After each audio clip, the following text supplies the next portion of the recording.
Hi, and welcome to my channel. My name is Natalia Munoz, and I am a student of occupational therapy. So today I wanted to talk a little bit of what is occupational therapy, what can we do as occupational therapists, and a few verbal and nonverbal cues that we can use during our sessions with our clients. So let's start. What is occupational therapy, or OT? Well, it's a service provided to clients to help them improve their quality of life and participation in meaningful occupations. Why do we do this? Well, based on certain health conditions, the client can no longer participate or has difficulties participating in these meaningful occupations. So that is what OT is for, to help those clients regain their independence or their participation in those meaningful occupations. How do we do this? Well, we help the client develop new skills or regain those skills that they lost because of the health condition they have, or we adapt the environment. We also teach them healthy habits and routines. We teach them energy conservation when they're fatigued by a condition. We promote proper body mechanics when they're working or when they're doing certain sports or when they're doing certain activities to prevent further injuries or prevent injuries in all. So, what is a meaningful occupation? Well, a meaningful occupation is something that the client finds that it gives them joy. They want to participate in, they like to do it. It makes them feel independent, it gives them self-confidence, and it improves their self-esteem. For instance, self-care. Can a person dress themselves? Can they feed themselves? Can they go to the bathroom by themselves? Can they take a shower? Can they brush their hair, brush their teeth? Those are all self-care activities that most of us take for granted, and then for whatever reason we can't do any longer, and that's when we say, I need help. That's what OT can help you with. We use those activities in our therapy sessions to help you learn new techniques or adapt the environment so that you can participate in those occupations again.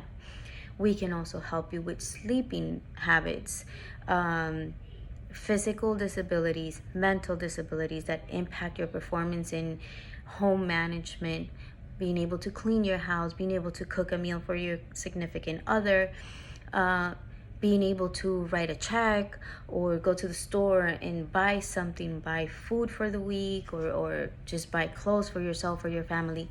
Those are all activities that we can help with.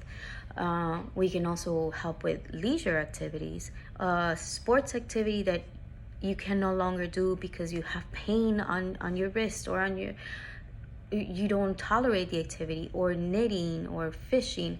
We can help modify the activity. We can help regain the ability to complete those meaningful occupations for you. So, who can we work with? Well, occupational therapy is beautiful that it works at any time in life, throughout the lifespan, from babies to adulthood. With children, we help them with play activities because that's their meaningful occupation. We help them with school-related activities. Same thing with teenagers, adults, young adults. Any meaningful occupation at any age is going to change. So that's why it's so important to always use a holistic approach, a client-centered approach, understand what the client finds important, and then use that desire to be able to engage in those occupations again, and then create and develop a way of improving that participation. Well, you would say, okay, but where can I work? Okay, you can work in community-based settings. You can work at a hospital, you can work at a rehabilitation center, you can work in mental health, you can work in an outpatient clinic, you can work on a one-on-one, a group therapy session. You can provide services at home. It all depends on the client's condition and many other factors. But the point is that in reality, sky is the limit for occupational therapy. any activity that the client finds meaningful and it's going to improve the quality of life and it's going to benefit them, those activities we can use as therapeutic activities to improve their level of performance. Now, once we're treating the patient, it's very important how we communicate with themselves. In a session where the client is having a difficult time, and if you as a therapist are providing nonverbal communication, you need to be very careful, because the way you present yourself is going to give feedback to the client. It's very important how your facial expressions are. You don't want to provide a negative facial expression like a frown, like, what are you doing? Even if you're not saying it, your gesture is showing that the patient is not understanding. You don't want to provide like a crossing your arms and then just shaking your head, kind of like, I gave up on you. That's not beneficial for the patient. What else? We can also be like shaking our heads. Don't do that. No, we're not there to judge. We're not there to criticize. We are there to empower. We're there to guide the client. So what can we use? Again, facial expression. Smile, say, or give them a thumbs up if you feel that they don't know how to communicate verbally and they're having a hard time understanding. Hand gestures, yes. Or nod with them, or just simply tap and say, good. So, body movements, stepping away from the client. No, you want to be there. You want to be able to provide them that security. You want to be able to position yourself in a place where the client feels that you trust that person and you have that trust that they can do something, but you're there to help if needed. Your tone of voice also. Sometimes we're trying to say something and the way we say it, it's not going to come out the right way. So we always have to control our emotions during therapy.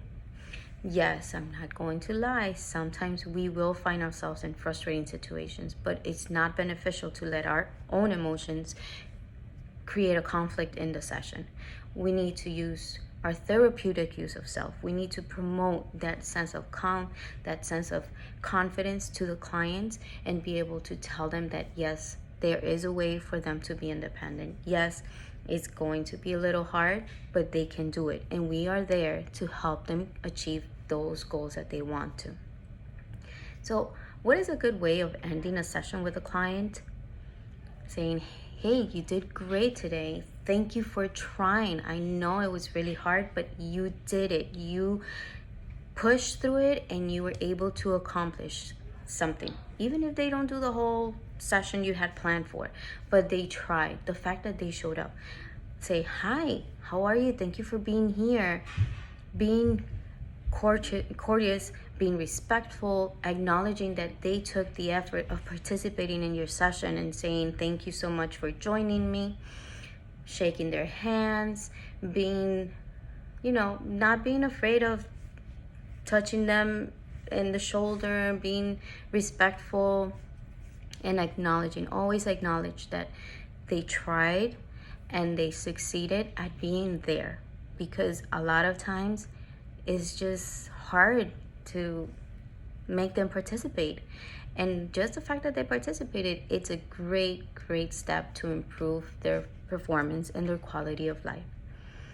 Well, thank you for joining me, and I hope you enjoyed this video, and I'll see you next time. Thank you.